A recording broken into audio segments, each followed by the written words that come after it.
Hey guys, in this video I'm going to show you how to automatically add serial numbers in Excel using formula. So for us to get this done, what we're going to do is head over here, and there are three ways that we can do this one. So I have the first two right here, and the first one is just manually, and then the other one is just the plus method right here.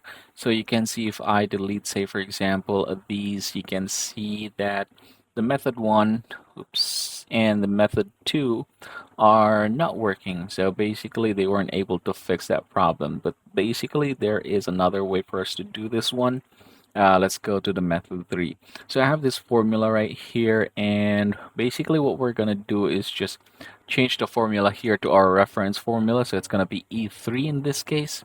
So I'm gonna go ahead and type here E3, and then since in this case it's gonna be 3, I'm gonna minus it to 2.